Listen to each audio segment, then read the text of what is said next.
Olá pessoal, tudo bem? Professor Lima na área com a nossa galera do Estratégia Concursos, seguindo aqui no nosso módulo de estruturas lógicas. Dentro desse bloco eu vou trazer dois conceitos importantes para vocês, conceito de proposições simples e proposições compostas. Vamos dar uma conferida comigo? Bora lá!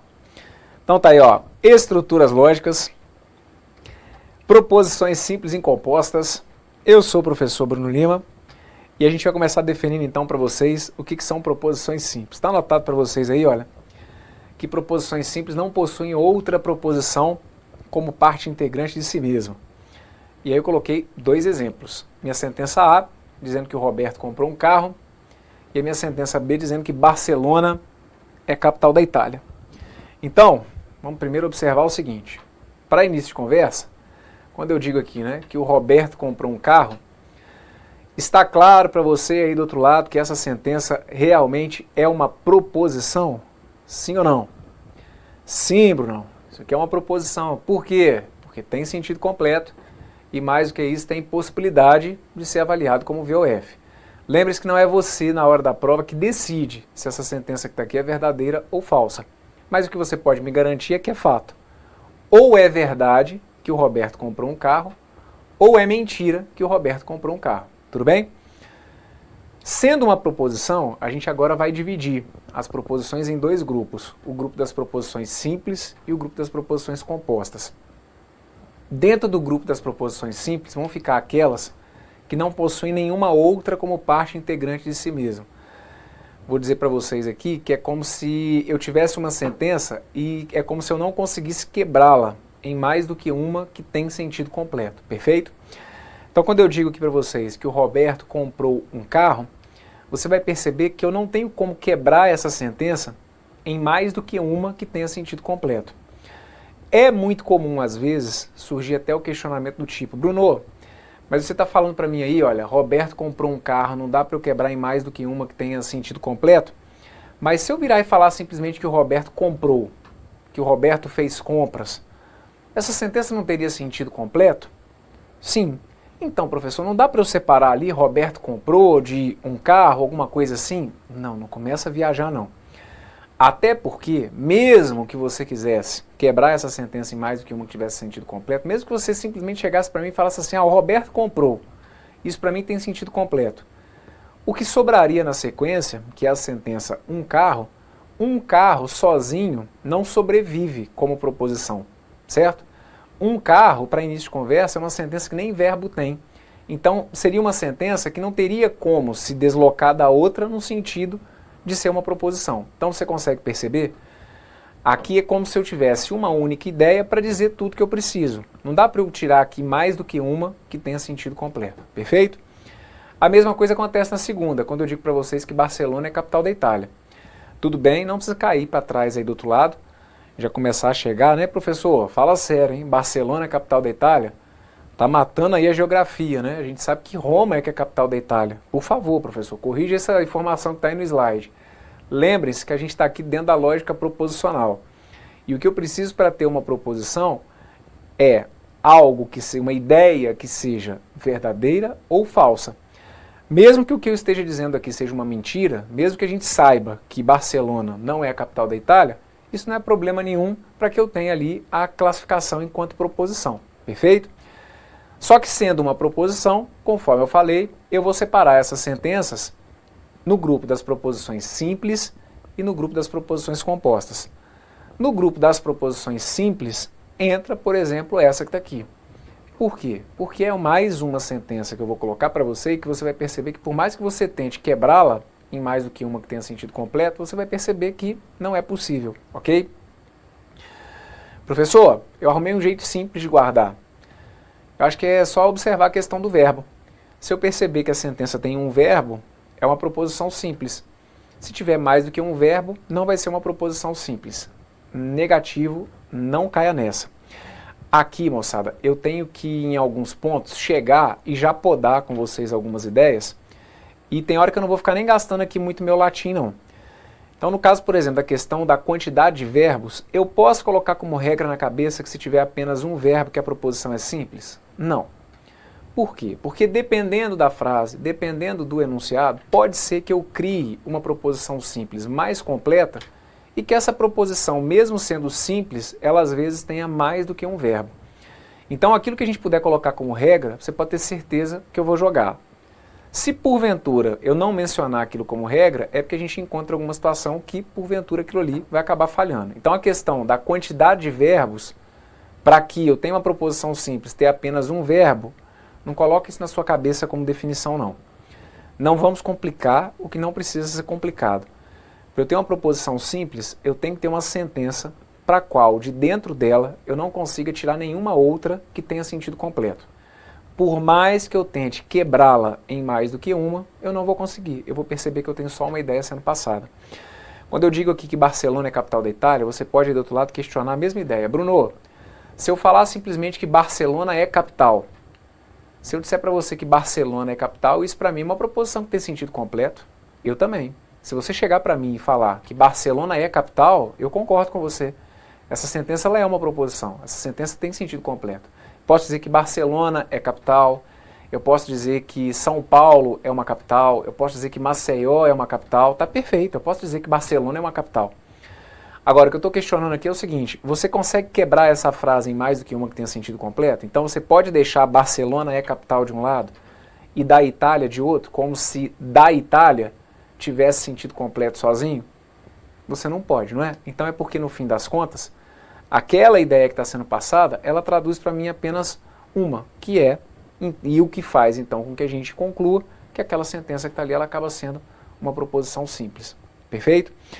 Professor, tem como você me dar aqui uma situação, um exemplo de uma frase simples que tenha mais do que um verbo? Não vamos mexer com isso agora não, porque dependendo da situação, pode ser que para o perfil da sua prova, a gente nem tem que abordar isso, certo? Pode ser que para o perfil da sua prova, a gente vai trabalhar com proposições simples, tais como a que eu coloquei aqui. Então, no momento que for necessário a gente às vezes aprofundar um pouquinho mais, você pode ter certeza que eu vou te conduzindo para te deixar a par aí do que realmente vai ser importante. Isso vai se dar principalmente quando a gente for resolvendo questões, perfeito? Que aí eu vou situando você para aquele perfil do que realmente pode ser mais interessante aí ou do que pode ser realmente o que deve merecer mais a sua atenção com relação à prova, ok? Muito bem, vamos lá então. Isso que está aqui então é o que a gente entende como uma proposição simples. Agora, passemos à definição do que vão ser proposições compostas. Proposições compostas, está anotado aí para vocês, olha, são formadas a partir de proposições simples. E aí eu coloquei para vocês algumas proposições aqui, reparando o seguinte, que a gente está usando aqui letras maiúsculas, certo? Assim como eu poderia estar usando letras minúsculas. Aliás, deixa até eu abrir um parênteses aqui para comentar um detalhe que é o seguinte. Logo que eu defini com vocês no início desse curso aqui o conceito de proposição, eu falei lá para vocês, tanto faz, eu posso representar uma proposição por uma letra maiúscula, por uma letra minúscula. Então deixa eu fazer aqui uma observação que é a seguinte. Dependendo da banca, dependendo do autor, dependendo do examinador, quando o cara é mais formal, teoricamente era para a gente deixar combinado o seguinte, quando a proposição for composta, a gente utiliza uma letra maiúscula. E quando a proposição for simples, a gente utiliza uma letra minúscula. Tem autores que vão seguir exatamente essa linha de raciocínio. Se a proposição for simples, eu uso uma letra minúscula. Se a proposição for composta, eu uso uma letra maiúscula. Então, nos exemplos que eu tinha dado agora há pouco, de proposições simples, para alguns autores mais formais, é como se ali eu tivesse que ter usado letras o quê? Letras minúsculas. Só que por que eu falo para vocês que para a gente aqui em termos de prova isso não faz diferença nenhuma? Porque isso não é um consenso. A gente vai ter questões de prova que vão tratar uma proposição simples como uma letra maiúscula, assim como eu posso ter uma proposição composta que seja representada por uma letra minúscula. Eu menciono mais isso às vezes justamente porque, dependendo, você pode ser um aluno que já tenha por algum motivo estudado a parte lógica proposicional e tenha recebido esse tipo de orientação. O que eu estou aqui é para te deixar tranquilo que com relação a provas de concurso, não fica errado. Se você numa determinada resolução ou mesmo numa questão de prova, você perceber que uma proposição simples foi representada por uma letra maiúscula, assim como uma proposição composta foi representada por uma letra minúscula, tá bom? Então aqui tratei as minhas proposições compostas por letras maiúsculas.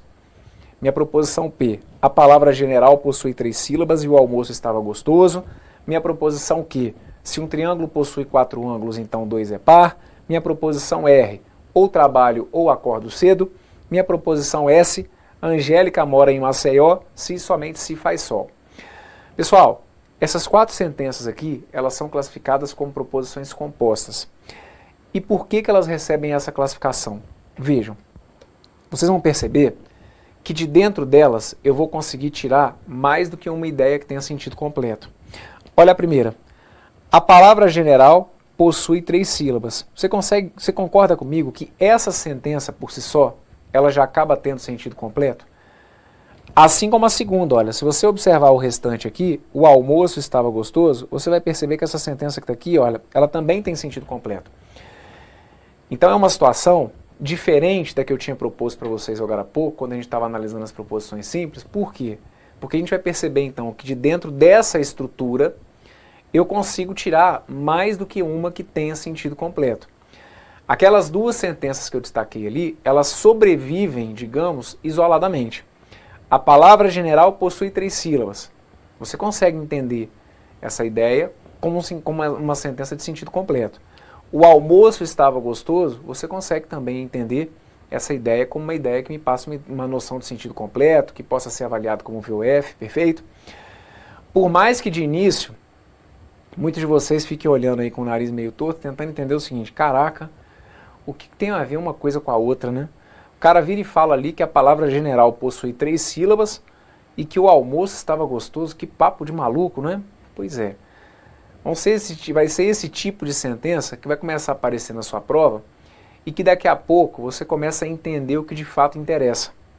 O fato de eu estar dizendo que a palavra general possui 3 sílabas, o fato de eu estar dizendo que o almoço estava gostoso e aparentemente uma coisa não tem nada a ver com a outra, está tudo perfeito. A gente vai perceber que o que mais importa realmente nessa estrutura é a presença do elemento E, que já, mais à frente, a gente vai definir aqui como um conectivo, como um conector lógico, e o nome aqui ele é sugestivo, né? Quando eu falo de conector é porque ele está realmente conectando 2 ideias que estavam sobrevivendo ali isoladamente. Então, estou falando da palavra general, estou falando que o almoço estava gostoso, estou falando que estava chovendo, que a Ana é bonita, seja lá do que for, a gente vai começar a ter um olhar aqui um pouquinho mais clínico para perceber que o que de fato interessa é justamente o elemento que foi usado aqui como conectivo, que nesse caso foi o E, e que a gente vai já começar a destacar aqui, perfeito? Ó, circula aqui para mim esse E, que é o meu conectivo, tá bom?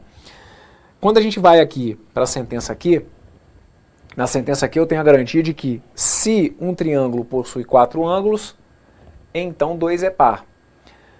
Você consegue tirar aqui 2 sentenças que tenham sentido completo? Ou mais do que uma, né, que tenha sentido completo? Porque não necessariamente para eu ter uma proposição composta, gente, eu vou ter que ter só 2. Eu tenho que ter pelo menos 2, digamos assim. Então aqui, um triângulo possui 4 ângulos. Vejam, essa sentença que está aqui, olha, ela tem sentido completo, perfeito? Um triângulo possui 4 ângulos. Mesmo que aí do outro lado, você saiba que essa sentença é falsa, ok? Dizer que um triângulo possui 4 ângulos, isso aqui não faz sentido. Mesma coisa ali com relação à segunda, no sentido de ter sentido completo, né? 2 é par, é uma sentença que me passa a noção de sentido completo. Então observem, essas 2 sentenças aqui, elas sobrevivem isoladamente. Se eu precisar conversar com você e afirmar que um triângulo possui 4 ângulos, você consegue entender o sentido dessa minha frase, certo? Você consegue perceber que ela tem sentido completo, você consegue perceber que ela pode ser avaliada como V ou como F, você vai perceber que ela tem verbo, o verbo possuir. Então aquela sentença que está ali, ela é uma proposição. Assim como quando eu afirmo que 2 é par. Essa sentença que está aqui também, tranquilamente, ela vai ser considerada o quê? Uma proposição.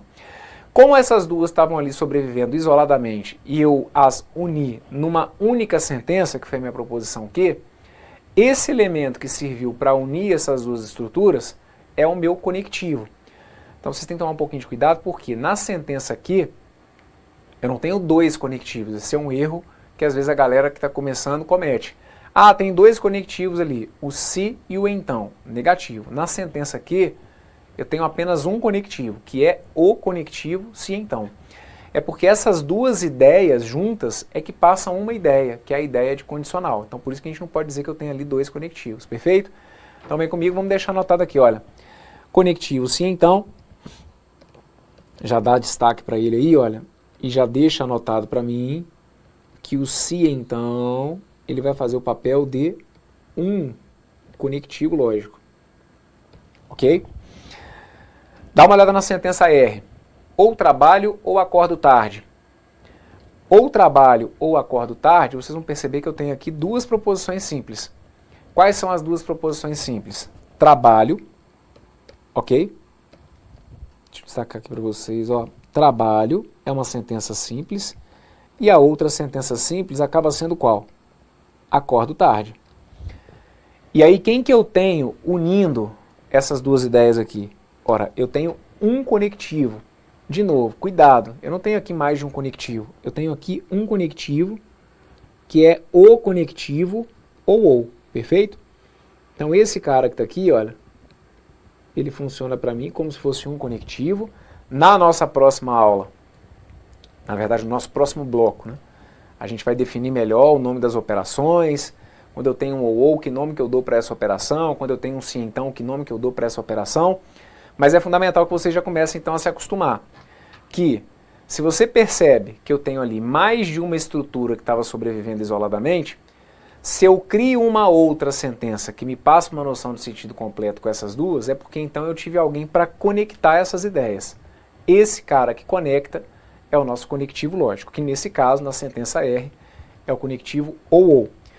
E o último exemplo que eu trouxe para vocês aí foi Angélica mora em Maceió, se somente se faz sol.